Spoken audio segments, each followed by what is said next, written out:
Greetings, Twin Flame Lover. Hi, this is Dr. Amanda Noel, and today's video is why he isn't committing to you. And this is designed specifically for female twin flames who are in love with a man they believe is their twin flame. And there's fireworks and connection sparks and lots of love. However, he's giving you perhaps a long list or maybe just like one killer reason of why he can't be with you at the moment.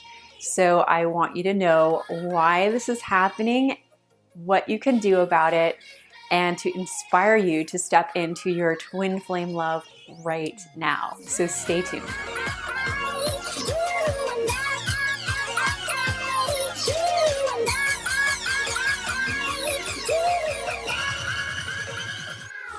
So I've met so many beautiful, powerful healers, women that are just coming from their hearts.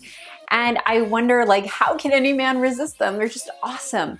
And yet time and time again, they find these relationships where it's kind of close to something they want, but then there is a commitment issue. Usually these women come to me when the pattern has been going on to some degree and they meet someone that they believe is their twin flame, the other half of their soul. This massive awakening happens and they cannot stop thinking about this person.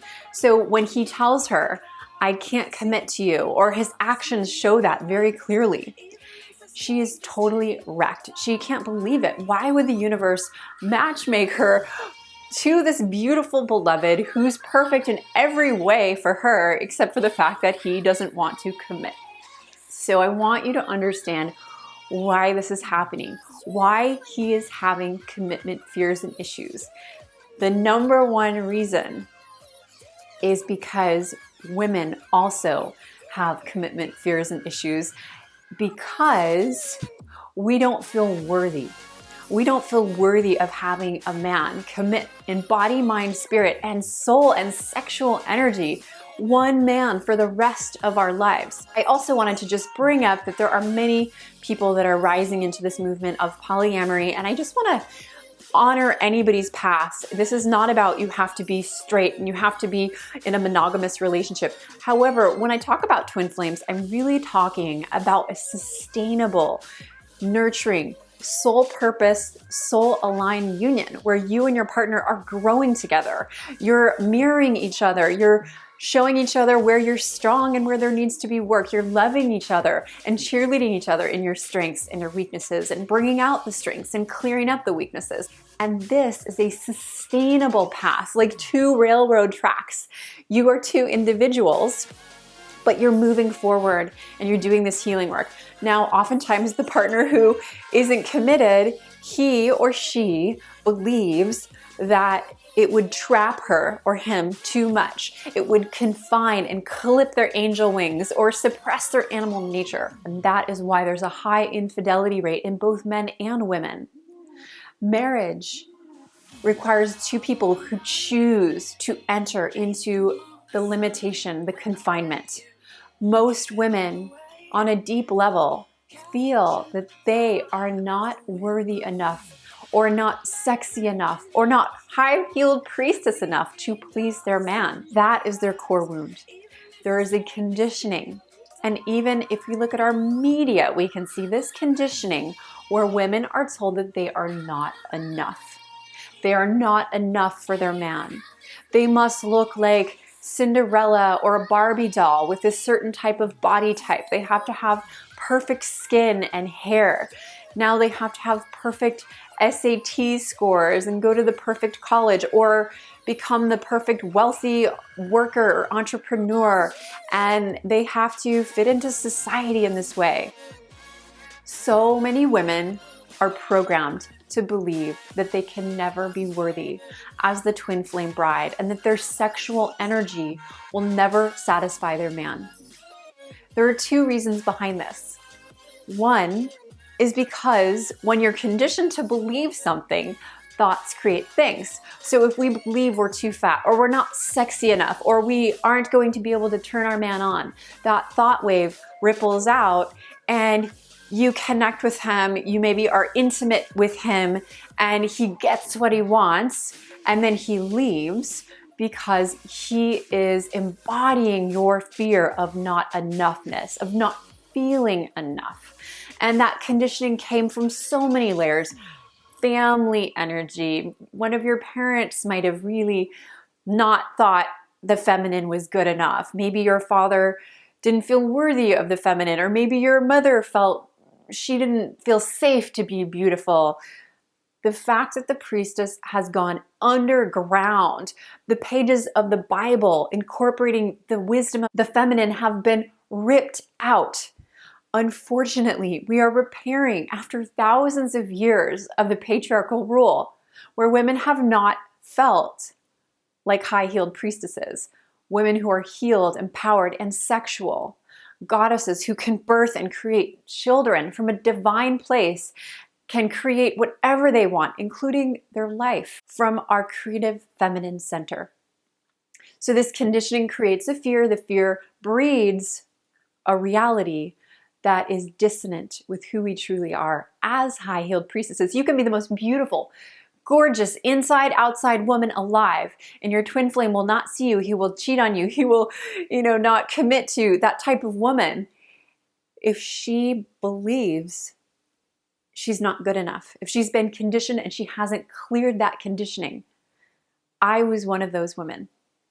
I was a woman who felt not good enough, who felt like she had to prove it, who had to go on diets, who had to spend lots of money on designer couture, who had to edit every word she said on a date so she could fit in and please a man or impress a man. And what would happen is he wouldn't want to commit. He would see my power, but he wouldn't feel my power. And so there was a disconnect, and he couldn't feel safe. He couldn't feel nurtured. His inner boy couldn't feel supported. My divine mother didn't feel good enough. I was like a martyr trying to help him, trying to prove it to him that I was sexy enough. I wasn't embodying the true high-heeled priestess. So he couldn't stay. He didn't feel safe in me, and I didn't feel safe in me. So women, let's agree to this. Let's not put the pressure on men to have them feel good enough for us. Let's not put the pressure on men to decide if we're good enough. Let's be good enough ourselves. Let's remember that we already are divine embodiments of the goddess. And to let this out, to remember it, reopen it, put together the different parts of ourselves. That's the word remember. Feel into the goddess you are. I know it can take work. It can feel scary. We have so much dark conditioning. It's kind of like the devil on our shoulder. And we have the truth that's like, you are a goddess, no matter what size or how many wrinkles or how many days old you are or however much money you make. There's always that divine truth that's going to remind us that we are high priestesses. We are able to be healed as high-heeled priestesses. The second reason is because women have had our mystery schools burnt to the ground. Women once practiced sacred sex magic and initiation rites in priestess temples, where women were taught about the mysteries of their bodies, and midwives also taught them the secrets of orgasmic, ecstatic birthing. These divine feminine mysteries have not been fully lost, but they have been misplaced for thousands of years. Women's first sexual experiences with a man can be orgasmic, but there is a level of training that must happen before she makes love to her partner. How many young women get this training? They're usually given training of do not have sex. Sex is wrong. Sex gets you STDs and pregnant. There is no positive training of here's how to take care of your body, mind, and spirit with your beloved. Here's how to know when you're ready. Here's how to know how to nurture yourself and the partnership. And there certainly is no training that I'm aware of how women can get in touch with their bodies without the men in the picture. How to familiarize themselves with their own pleasure, their own bodies.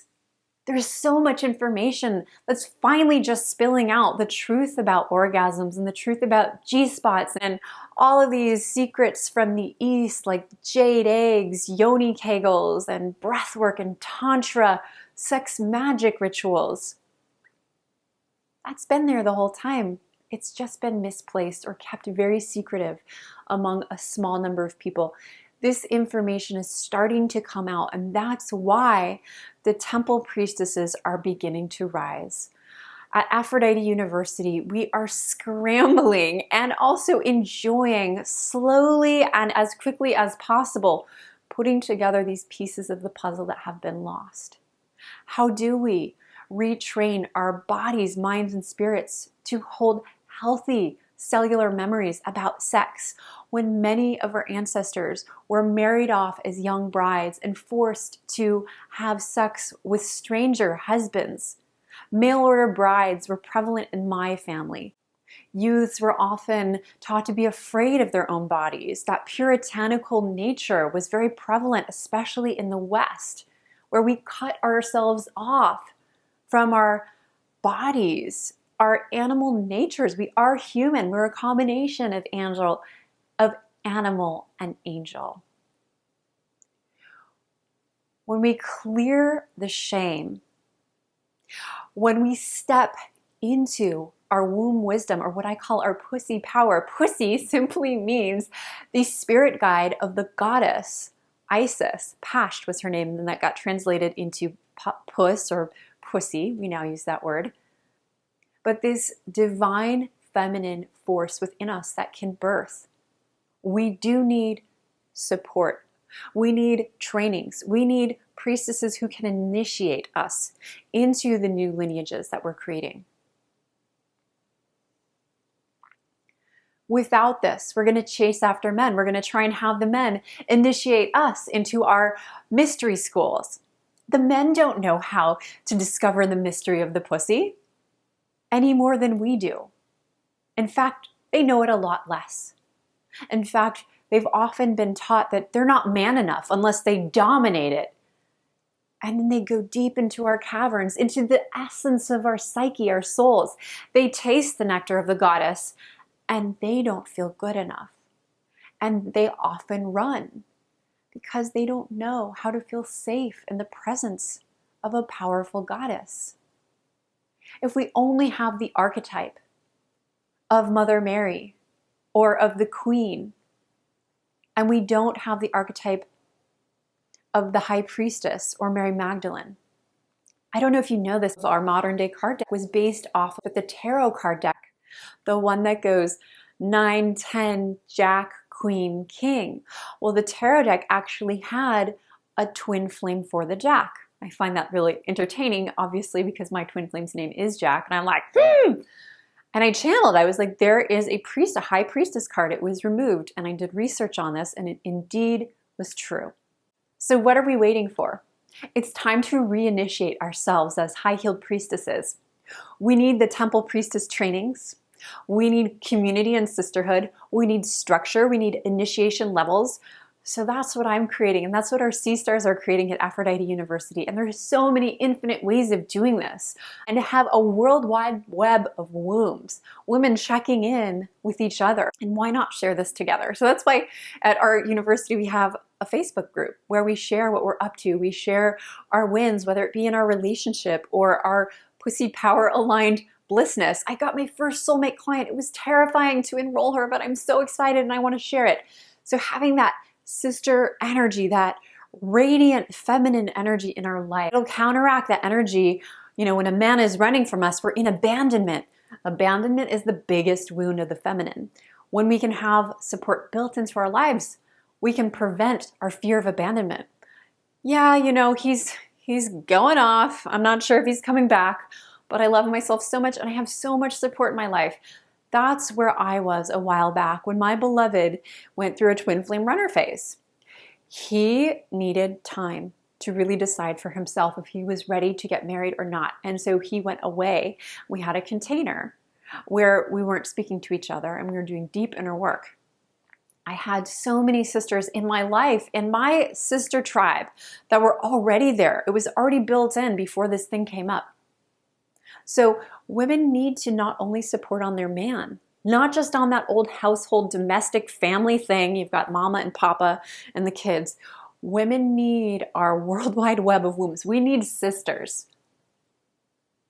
You see the difference? You feel the difference of energy when you're supported in your temple with your temple priestesses, and we're loving up on each other. We're beaming light. We're cheerleading when another woman wins. We're crying when she goes through her pain. And we don't have to be completely empathic, and we can set healthy boundaries. But there's this like, yes, I'm part of something greater than myself. That can hold us when the relationship takes a little bit of a tumble, or when you're having a down day and you don't feel good enough. You can kind of tune in to like, hey, there's something else bigger here. Or, hey, I want to bring this up. I need someone to uplift me. Is anyone available? So Sister Tribe, to bring it together, your twin flame runner, or perhaps it's a counterfeit who's running away, if they're wanting to commit to other things in their life over you, it's time for you to commit to your sacred feminine, high-heeled priestess energy, to do the deep inner work on yourself and to claim your worth, to claim that your pussy power is just as valuable as his conscious cock power, that your feminine energy, even though it's been shat on, shut down for thousands of years because we are women, she is fully worthy. And this is such a gift to do this work not only for yourself, but for your daughter and for your twin flame, because he deserves a woman who knows her worth. He deserves a woman who could say, no, I'm not settling for that. You can go along. You can run along now until you're ready to come back, and I might not be waiting for you. You are lucky to have this opportunity. And not just to say it, to be like, but to feel it, to know your worth. What a gift to give a man. What a gift to give another woman. What a gift to give your children, to anyone. A woman who owns her worth. A woman who reclaims that high priestess card on the tarot deck where there has been a void, a hole of blackness. When we become whole and embody a healed feminine, no one runs. And if they do in the physical world, great, good for you. Go get some space. I'm having a party with my sisters. I'm having a party with my brothers. It's all good. I am whole. Making ourselves whole feeds that old hole where the priestess has been suppressed. Thank you for joining me today. I look forward to seeing you at the winter solstice, which is on the 21st. Mark your calendars. We'll do a little Mary Magdalene and Yeshua activation. We'll be sharing the astrological story of the three kings and the deeper meaning behind the stars. There's a lot of depth at this time of year, a lot of healing that can be done, and a lot of magic that can be harnessed. So come and join us. It's a complimentary video online ceremony. It's going to be awesome on the 21st, done live at 5 p.m. Pacific Standard Time. That's 8 p.m. Eastern. Opt in at the link below, and I look forward to seeing you in the next video. If you haven't subscribed, if you want to get the next video, click the little notification bell, the subscribe button, and I will see you soon. Namaste. Namaste.